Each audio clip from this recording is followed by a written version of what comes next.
समुद्र में डूबे इस जहाज को 111 साल होने वाले हैं और आज भी इसका डूबा हुआ मलबा अपनी ही दास्तान सुना रहा है। ये बात है 10 अप्रैल 1912 की, जब सबसे बड़ा जहाज जिसका नाम RMS टाइटैनिक था, ये अपने पहले सफर के लिए रवाना हो रहा था। ये जहाज साउथहैम्पटन इंग्लैंड से न्यूयॉर्क की तरफ जा रहा था, जिसमें सभी सवार होते हैं, बड़े लोगों से लेके बिजनेसमैन तक और एक्टर्स तक और थर्ड क्लास लोगों तक सब होते हैं। ये सब अमेरिका जा रहे होते हैं एक बेहतरीन जिंदगी को ढूंढने के लिए। सभी को मिला के इस जहाज में 2240 लोग होते हैं। इस सबसे बड़े जहाज की कमांड संभालते हैं 62 साला senior captain Edward John Smith. दोस्तों, उस वक्त के दौर में सारे लोग बहुत ही ज्यादा एक्साइटेड थे इस बड़े शिप को लेके। ये दुनिया का सबसे बड़ा पहला बहरी जहाज था। इस शिप की लंबाई तकरीबन 882 फीट और लंबाई 173 फीट थी। इसके इंटीरियर को भी ऐसा डिजाइन किया गया था कि वो आजकल के 5 स्टार होटल को भी पीछे छोड़ दे। दोस्तों, इस शिप में 480 रूम, स्टेन ग्लास विंडोज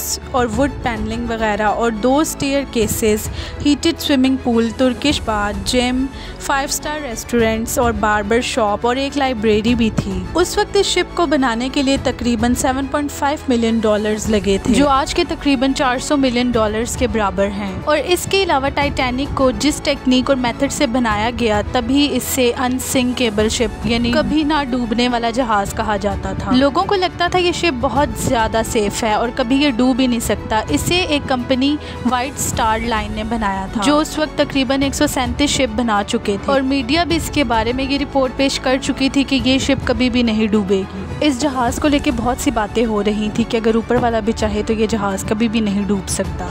दोस्तों, अब वो दिन आ जाता है 10 अप्रैल 1912 का, जब 1 बजे इंजन इस शिप का स्टार्ट होता है और सारे लोग आखिरी बार अपने चाहने वालों को अलविदा कहते हैं। इन्हें 2 दिन के सफ़र के बाद एक और शिप इनके आगे जो होती है, वो इन्हें एक सिग्नल रेडिएटर की मदद से भेजती है कि आगे आइस का एक बहुत बड़ा पहाड़ है। इस शिप ने टाइटैनिक को वार्न किया कि समुद्र में बहुत सी आइस इस तरह तैर रही है और इस वजह से टाइटैनिक ने 2 बार अपनी डायरेक्शन चेंज की। इस वार्निंग सिग्नल के बाद भी टाइटैनिक अपनी रफ्तार आहिस्ता नहीं करता और 40 किलोमीटर पर आवर की स्पीड से 2 दिन तक इसी तरह आगे अपनी मंजिल की तरफ बढ़ता रहता है। इन्हें 7 आइस वार्निंग और मिल जाती है, लेकिन इस टाइटैनिक का जो कैप्टन है वो इन वार्निंग को इग्नोर कर देता है। दोस्तों, बिल आखिर सूरज की रोशनी कम होती जाती है और ये फिर भी टाइटैनिक की स्पीड कम नहीं करते।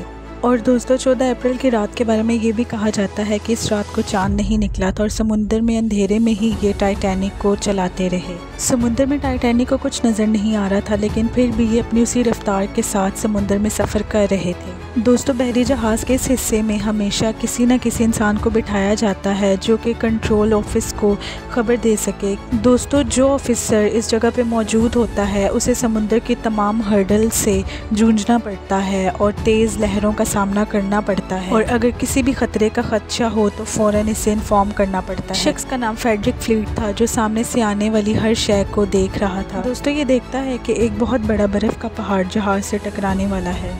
ये इंसान सबको अलर्ट करता है और कहता है कि सामने एक बहुत बड़ा आइसबर्ग है और जहाज़ को लेफ़्ट की तरफ मोड़ लो। दोस्तों, इस जहाज़ की रफ्तार कम करने के लिए इंजन को रिवर्स घुमाया जाता है और इसकी डायरेक्शन चेंज कर दी जाती है। दोस्तों, इस पॉइंट पे जहाज़ का एक छोटा सा हिस्सा बस मुड़ सका और बाकी सारा जहाज़ इस आइसबर्ग से टकरा गया। दोस्तों, ये आइसबर्ग इतना भी छोटा नहीं था। ये अप टू डाउन तकरीबन 400 फीट और राइट टू लेफ़्ट तकरीबन 200 फीट था। साइंटिस्ट की रिसर्च के मुताबिक इस आइसबर्ग का वज़न तकरीबन 1.5 मिलियन टन है और ये तकरीबन 1 लाख साल पुराना आइसबर्ग है। दोस्तों, तकरीबन 10 सेकंड तक टाइटैनिक इससे टकराया और इसके लोअर हिस्से में डेंट पड़ गया।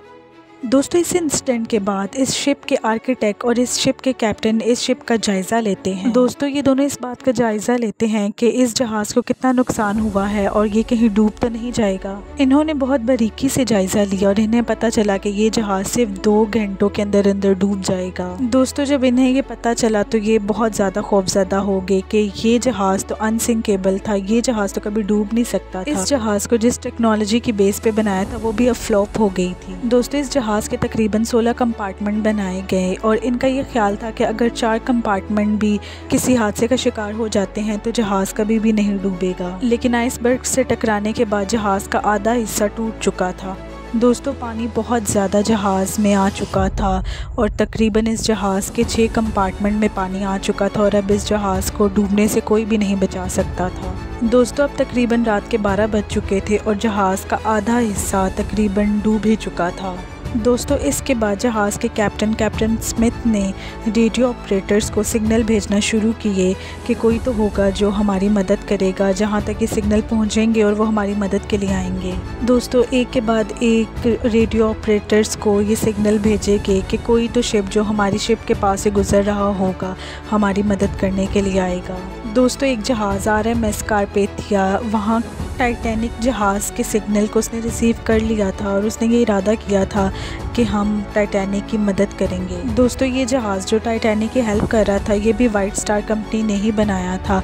ये दोनों जहाज़ एक ही कंपनी ने दोस्तों ये जहाज़ टाइटैनिक से तकरीबन 107 किलोमीटर दूर था। दोस्तों अगर ये कारपेथिया जहाज़ अपनी फुल स्पीड से भी आता तो इसे 3.5 घंटे लग जाते टाइटैनिक के पास आते आते।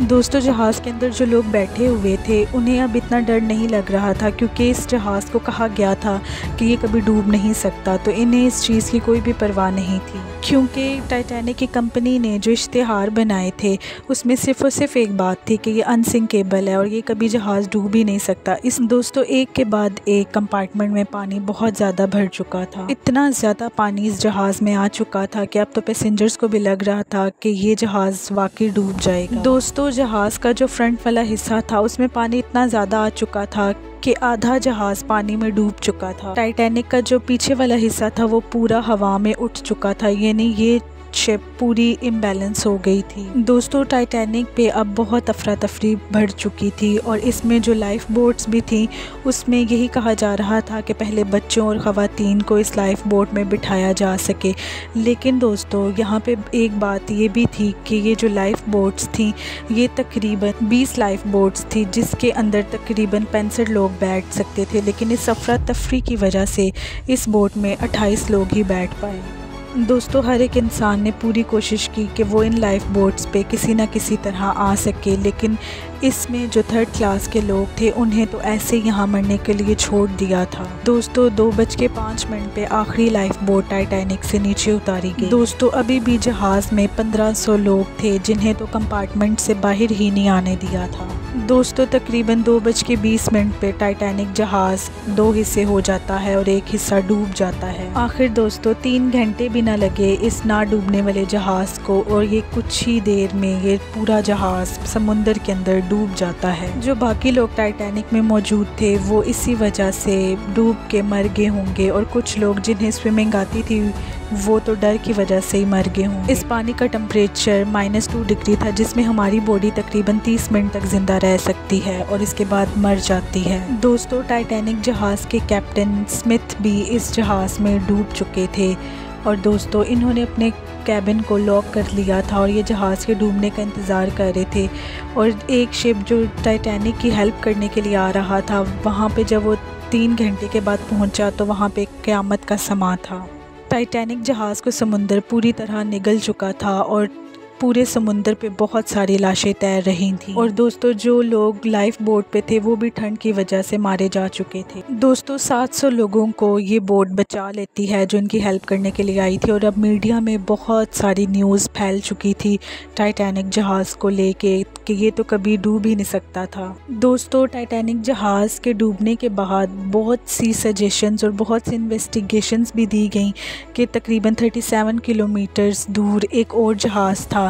दोस्तों इस जहाज़ का नाम SS कैलिफोर्निया था और इस जहाज़ ने टाइटैनिक को सिग्नल भी दिया था कि आगे एक आइसबर्ग है और वो आइसबर्ग बहुत ज़्यादा बड़ा है और ध्यान से टाइटैनिक आगे आए, लेकिन दोस्तों ये तो इसकी लिखी हुई थी कि टाइटैनिक ने तबाह होना है। दोस्तों इस इंसिडेंट के बाद तकरीबन 15 मिनट के बाद SS कैलिफोर्निया का जो रेडियो ऑपरेटर होता है वो बंद हो जाता है। दोस्तों ये जहाज़ खतरे से बचने के लिए वहीं पर रुक जाता है। दोस्तों ये जहाज़ टाइटैनिक से सिर्फ इतनी दूरी पे था कि लोग भी इस जहाज को देख सकते थे। ये जहाज तब भी टाइटैनिक के पैसेंजर्स को बचाने के लिए नहीं आया। दोस्तों, SS कैलिफोर्निया जहाज के लोगों का कहना ये था कि टाइटैनिक से तब उस वक्त फायर वर्क भी हो रहा था और इन लोगों का कहना ये था कि कुछ बिजनेस क्लास लोग, बहुत बड़े बड़े लोग इस टाइटैनिक जहाज में हैं और इनकी पार्टी चल रही है। दोस्तों, सिर्फ SS कैलिफोर्निया जहाज से गलतियां नहीं हुई बल्कि टाइटैनिक के क्रू मेंबर से भी बहुत गलतियां हुई। टाइटैनिक बनाने वाली कंपनी ने सिर्फ 20 लाइफ बोट्स इस टाइटैनिक जहाज पे रखी थी, जबकि 40 बोट की जगह इधर मौजूद थी। इन्होंने इसलिए ये सोचा होगा कि ये जहाज तो कभी डूबेगा नहीं, तो इसमें लाइफ बोट्स की क्या ज़रूरत है। दूसरी गलती टाइटैनिक के कैप्टन से हुई थी कि जिस दिन इस जहाज ने निकलना था तब यहाँ पे एक सेफ्टी चेक होना था, लेकिन इस कैप्टन ने बिल्कुल मना कर दिया क्योंकि इसे पता था कि ये जहाज तो कभी डूब ही नहीं सकता। दोस्तों, तीसरी मिसअंडरस्टैंडिंग इस रॉबर्ट से हुई जो इनका क्रू मेंबर था। इसे कहा गया कि जहाज लेफ़्ट मोड़ना है और इससे ये मिसअंडरस्टैंडिंग हुई कि इसने जहाज राइट मोड़ लिया। दोस्तों, इस जहाज़ की तीसरी गलती ये थी कि इस जहाज़ को बार बार सब ने वार्न किया था और इसे वार्निंग साइंस भी मिले थे कि अपने जहाज़ की स्पीड कम रखे क्योंकि इसमें बहुत ज़्यादा मेल्टेड आइस और आइसबर्ग्स बहुत ज़्यादा थे, लेकिन टाइटैनिक ने अपनी स्पीड को बिल्कुल भी कम नहीं किया और इसी तरह आगे बढ़ता रहा। दोस्तों, इसमें कैप्टन की भी गलती नहीं थी क्योंकि इस कैप्टन पे बहुत ज़्यादा प्रेशर था कि इसने 6 दिनों के अंदर अंदर अपना सफ़र मुकम्मल करना है। दोस्तों, इसी वजह से इस जहाज़ के कैप्टन पे पीछे से बहुत ज़्यादा दबाव था, सिर्फ यही दिखाने के लिए कि ये जहाज़ ना सिर्फ सबसे बड़ा और सबसे महंगा है बल्कि ये सबसे ज़्यादा तेज़ जहाज़ है। दोस्तों, टाइटैनिक जहाज़ को 70 साल के बाद दरियाफ्त किया गया। 1985 में इसे सिर्फ देखा ही नहीं गया बल्कि इसकी फुटेज भी ली गई। दोस्तों, समुद्र के नीचे 3800 मीटर यानी लगभग 3.8 किलोमीटर नीचे इस जहाज़ का मलबा मिला। जहाज़ के ये दोनों टुकड़े एक दूसरे से 600 मीटर दूर थे, जो दोस्तों आज भी समुद्र में मौजूद हैं। दोस्तों, रिपोर्ट्स के मुताबिक समुद्र के बैक्टीरिया इस जहाज़ को खाते जा रहे हैं और 2030 तक इस जहाज़ का नामो निशान भी समुद्र में नज़र नहीं आएगा।